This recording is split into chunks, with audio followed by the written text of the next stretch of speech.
2 حصوں میں مشتمل ہے سورہ، 7 آیتیں ہیں، آدھا سورہ اس کی تعریف ہے، آدھا حصہ دعا ہے، آدھا حصہ سورہ کا تعریف معبود کی، آدھا حصہ دعا ہے۔ تو اب پتہ چلا ماہ مبارک رمضان ہے، دعاؤں کا مہینہ ہے، مسلسل آپ دعائیں کریں گے۔ ویسے تو سال بھر ہم دعاؤں کے محتاج ہیں، جو دعا نہیں کرتا وہ عبادت گزار نہیں ہوتا۔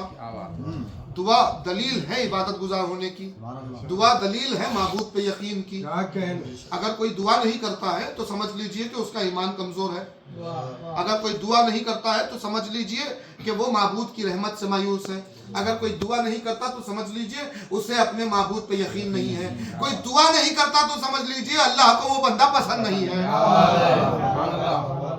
دعا کرنا بندگی کی دلیل ہے، دعا کرنا محتاجگی کی دلیل ہے، دعا کرنا اس بات کی دلیل ہے کہ آپ اپنے معبود سے رابطے میں ہیں۔ اب طریقہ کیا ہو؟ ہم نے دعا کی شروع کی، چلیے بھائی دعا کرنے، ہم نے ہاتھ اٹھایا، اللہ یہ دے دے، اللہ وہ دے دے، اللہ ایسا کر دے، اللہ ویسا کر دے۔ ارے سورہ الحمد بتا رہا ہے دعا کا طریقہ، سورہ الحمد آپ کو طریقہ دعا بتا رہا ہے کہ بھئی یہ کیا آئے، منہ اٹھایا، زبان کھولی، شروع ہو گئے مانگنا، یہ طریقہ نہیں ہے معبود کی بارگاہ میں۔ بھائی کسی بڑی آدمی، کسی بڑے شخصیت کے پاس آپ کچھ اپنا سفارش کرنے یا کچھ مانگنے کے لیے جاتے ہیں تو ڈائریکٹ اپنا مطالبہ نہیں رکھتے، یہ فطرت ہے انسان کی، ڈائریکٹ مطالبہ نہیں رکھتے، پہلے عاجزی کے ساتھ پیش آتے ہیں، پہلے اس کی تعریف ہوتی ہے، پہلے اس کا رتبہ، اس کے اسٹیٹس کو پہچانا جاتا ہے، پھر اس کے بعد اپنی حاجت رکھی جاتی ہے۔ سورہ الحمد یہی بتا رہا ہے کہ جو کائنات کا مالک ہے اس کی بارگاہ میں دعا کے لیے آؤ تو پہلے اس کی تعریف کرو، پہلے اس کی تعریف کرو، تعریف کرنے کے بعد دعا شروع کرو، تاکہ تمہاری دعا معرفت کے ساتھ ہو۔ اس کی تعریف کو، وہ تعریف کا محتاج ہے، آپ کی میری تعریف کا محتاج ہے وہ، میں آپ کی اوقات کیا، میری اوقات کیا کہ اس کی تعریف کریں؟ آپ میں کر کیا سکتے ہیں اس کی تعریف؟ آپ کی زبان، آپ کی عقل، میری زبان، میری عقل کس معیار پہ ہے بھائی، کس منزل پہ ہے کہ جو معبود کی تعریف کا حق ادا کریں؟ آپ حق چھوڑیے، تعریف ہی کیا کریں گے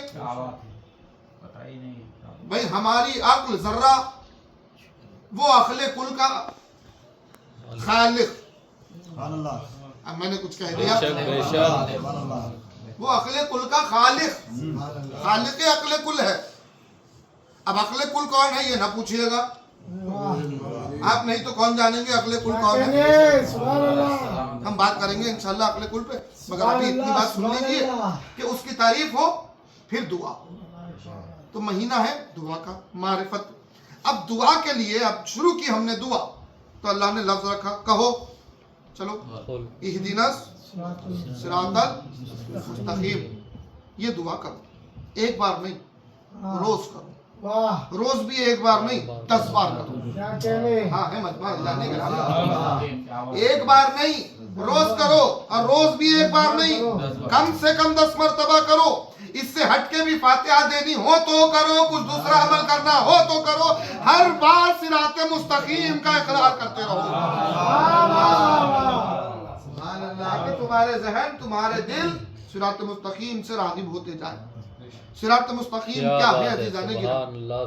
آئیے، میں نے سورہ شورا کی آیت پڑھی ہے آپ کے ساتھ، انشاءاللہ اس پہ خطاب ہوگا، اسی کے ذیل میں خطاب ہوگا۔ اعلان قدرت ہوا، ذالک الذی یبشر اللہ عبادہ الذین، اللہ اکبر، اللہ کہہ رہا ہے کہ خوشخبری ہے اللہ کی طرف سے، بشارت ہے اللہ کی طرف سے، ذالک الذی یبشر اللہ، خوشخبری ہے اللہ کی طرف سے۔ اچھا کس کے لیے خوشخبری ہے؟ ذالک الذی یبشر اللہ عبادہ الذین، جو اس کے بندے ہیں، اس کی عبادت کرنے والے، ان لوگوں کے لیے خوشخبری ہے۔ کون ہے بندے؟ بھئی ہمارا مزاج یہ ہے تو ہم تو سب کو بندہ کہتے ہیں، وہ بھی محاورہ بنا لیا ہم نے، بھئی ٹھیک ہے، وہ نظریات اللہ کا قائد الگ، وہ الگ، یہ الگ، طریقے الگ، بندے ہیں سب اللہ کے، سب اللہ کے بندے ہیں۔ یہ ایک مزاج ہم نے بنا لیا ہے، یہ مزاج دقیانوسی بیماری ہے بے شک جی، حقیقت سے کوئی اس کا مطلب نہیں ہے سب اللہ کے بندے ہیں، سب اللہ کے نہیں ہے بھائی، سب اللہ کے بندے۔